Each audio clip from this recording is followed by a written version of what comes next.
Chapter 22, Family History. The next day I expected to see Sunjo at one of the intermediate camps, but he wasn't hiding out in either one. This meant they had figured out a way to get him down to the porter, or else Captain Sheck had gotten his hands on him. Whatever his fate, I didn't have a lot of time to worry about it because our trip down to base camp was a nightmare. Once again, the weather had warmed up, turning some of the glacial rivers into raging torrents. If we'd had boats and paddles instead of crampons and ice axes, we could have gotten down to base camp in minutes. By the time we reached the first intermediate camp, about half our party was ready to give up and spend another night high on the mountain. "We should push up," Dietrich urged to them. "We need to get the frostbite taken care of. We can be at base camp in 3 hours." Unfortunately, no one else seemed to share his opinion, including the other Germans on his team, who I think blamed him for their summit failure. They sat on rocks staring at him dully as if he'd lost his mind. But Dietrich was right. We were headed downhill. Even with their injuries, it wouldn't take long to get to base camp. I knew they were tired and hurting, and so was I, but spending another night at a crummy camp this close to base was stupid. The Sherpas appeared to be behind Dietrich 100%. None of them had even sat down to rest. "I think Dietrich is right," I said. One of the Germans laughed. Now we have a child telling us what to do." Some of the others laughed with him. Ouch, I should have kept my mouth shut. I wasn't really in a position to tell them what to do, even if I was right. "What's the matter with all of you?" someone behind us shouted. I turned around and was shocked to see Josh, and he wasn't alone. "Bad weather coming in tonight," Zope added. "You cannot stay here." Josh was grinning, but I could tell he wasn't feeling well. His eyes were bloodshot, and he looked pale and haggard. He patted Dietrich on the back. "Sorry about the trouble up on the mountain."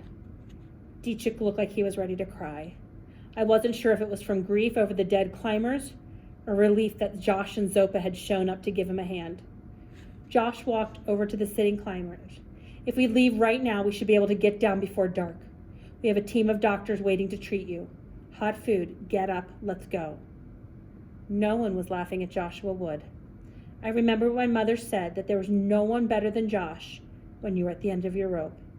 He was obviously sick, but here he was encouraging climbers who weren't even members of his own expedition. Slowly, one by one, they started getting to their feet. Zopa took the lead with Dietrich.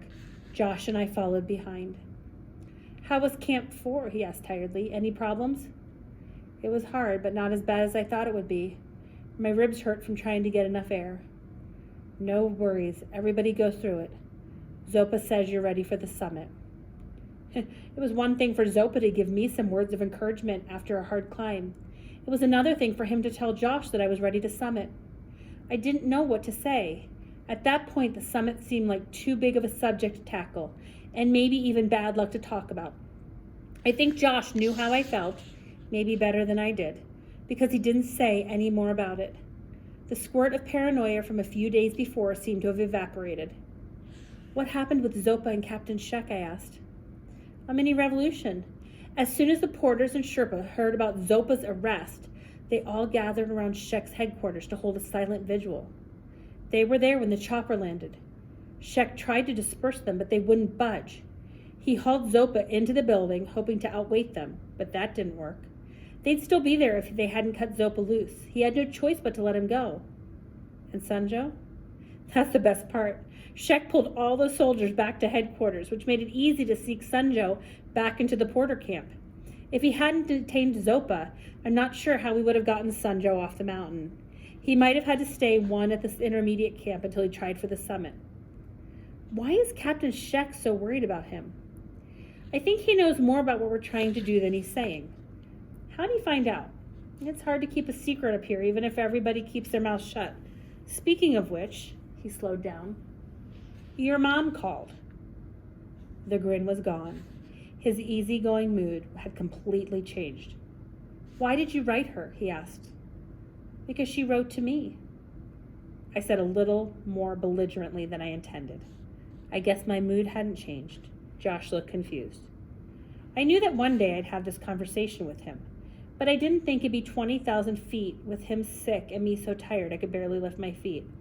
But I guess there was no ideal time or place for something like this. "I thought we had an agreement," he said. "I thought we were going to let me handle your mother." There was no agreement, and I didn't think anyone could handle my mother. We glared at each other. The least you could have done, he said, was to tell me that you wrote to her so I wasn't blindsided. The least you could have done is to write me back. What the beep are you talking about? I sent you letters. You mean when you were a kid? Yeah. So?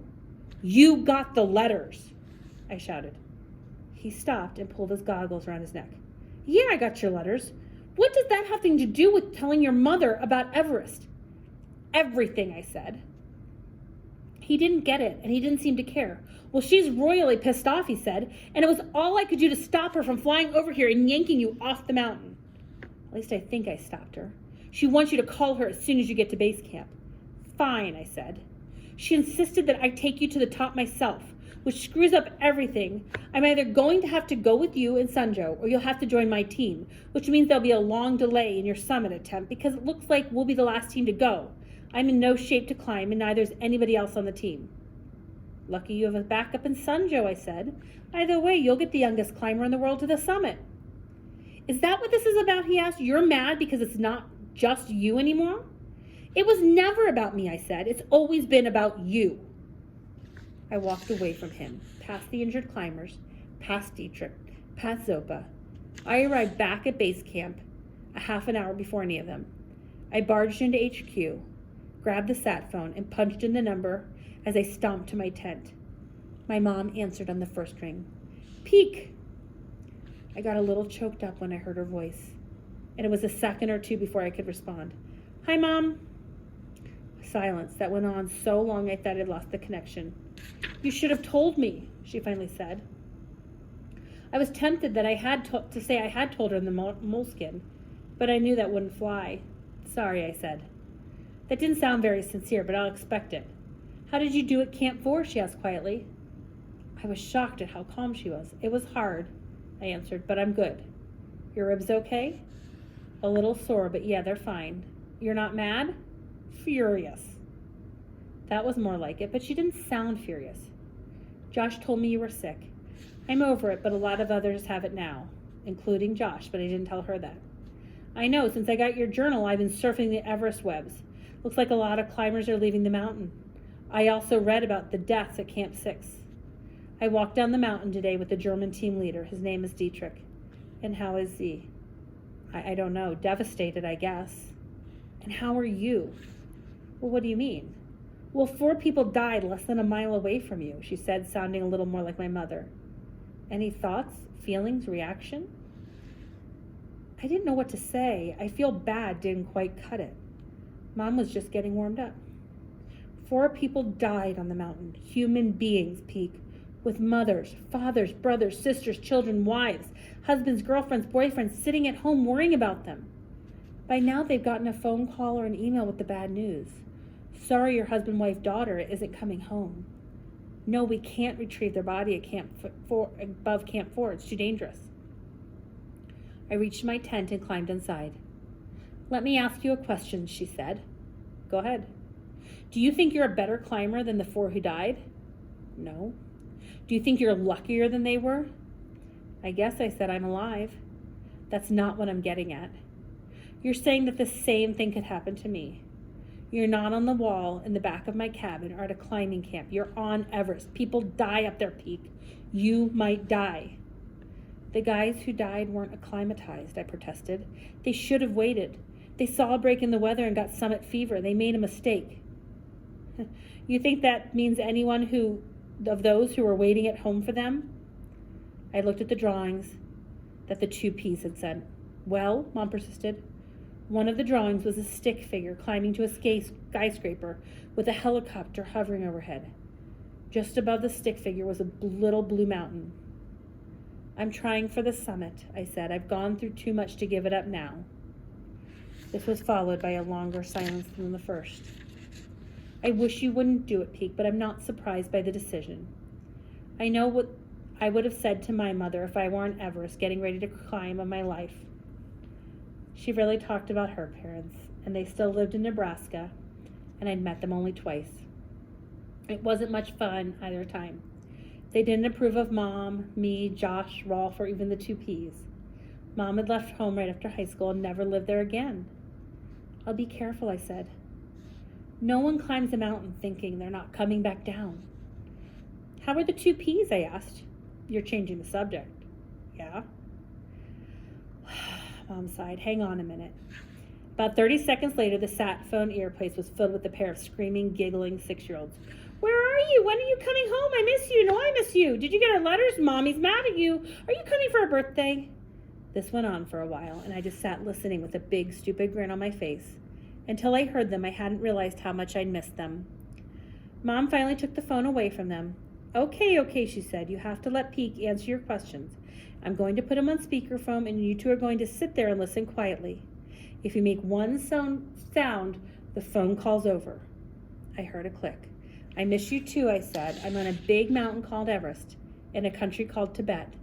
I have your drawings hanging up in my tent, and I'm looking at them right now. I'm not sure if I'll be there for our birthday or not. I have to get to the top of the mountain first. Can I ask Mommy? Patrice asked. Yes, but only one question. Then Paula can ask a question. Then you both need to get back to the kitchen and finish breakfast or you'll be late for school. But no, Mom said. 1 question each, then back to breakfast. Do we have a deal? The twins reluctantly agreed. Did you get our other letter? The heavy one? Not yet, I said, but I'm sure it's on the way. The mail is very slow where I am. My turn, Paula said. Mommy gave your black diary to Mr. Vincent. I hope he likes it. He's funny, Paula said. Okay, that's it. But I didn't ask a question, Paula complained. We had a deal. Both of you go back to the kitchen. There was some grumbling and whining, but the 2 P's obeyed. What time is it there? A little after 8 in the morning. I hadn't even thought about what time it was. Mom had probably been waiting all night for my phone call. How's Rolf? He's out of town on a business trip. He'll be back tonight, and he's going to be upset he missed your call. Mom sighed. Peek, I gave it my best shot to try to talk you out of trying for the summit. But now that the decision has been made, you need to focus on the task. You can't think about me, Paula, Patrice, Rolf, or anyone else. To stay alive, you're going to have to think about yourself. Do you know why I quit climbing? Yeah, I said. You fell from the wall in the back of... No. She interrupted. I quit because of you. What? With some work, I could have gotten my climbing condition back. In fact, the reason I went for the climb that day I fell was because Josh wanted me to get back in the circuit with him. Just before I fell, I was thinking about what would happen if a rattlesnake slithered up to my baby strapped in his car seat down below. If I'd been thinking about the climb, I would have realized the rock I grabbed was loose before I put weight on it. To climb at Josh's level, you have to be at completely selfish peak. When you were born, I couldn't do that anymore. I have no doubt you have the physical ability to summit Everest or any other mountain you want, but you may not have the ability not to care. For the next few weeks, you have to harden yourself inside. Your guts and your heart need to be stone cold. I didn't do a lot of high altitude when I was climbing, but I did enough to know that thin air messes with your brain. You need to forget everything else and concentrate on the climb. You have enough experience to know when it's over. And when it's over, don't take another step higher. If you do, it could be for good. Turn around. There's no shame in it. Live to climb another day. And when you come back down, I hope you are good in your caring heart of your thaws, the most important muscle you have. I love you, Peek. And with this, she cut the connection. I don't know how long I lay thinking about what she said, but I can tell you there were plenty of tears. And as the blue light through the tent flap faded to dark, I was just laying there with the flap open. It was Josh. You have the sat phone? Yeah, sorry. I should have brought it back up. I gave it to him. So you talked to your mom? Yes. One thing we need to get straight, he said. Getting Sanjo to the top is not a backup plan. I'm giving him a shot because I owe him and Zopa. What do you mean? 2 years ago, Qatar saved my life. Sanjo's father? Up on K2. You're the climber who survived. We'd been snowed in for 3 days. No food, no O's, no hope of survival. I watched my climbing party die one by one until I was the only one left. I should have been next, but Qatar came up the mountain through the worst blizzard I've ever seen. He came alone. None of the other Sherpas would come with him. He all but carried me back down. When we got to base camp, we stumbled into the aid tent. I took one cot. Guitar took the other. While Leah was treating my frostbite and giving me IV fluids, the man who saved my life died not 4 feet away from me. His heart gave out. I didn't even get a chance to thank him. I thought you ought to know. He closed the flap, and I heard his footsteps crunching through the snow as he walked away.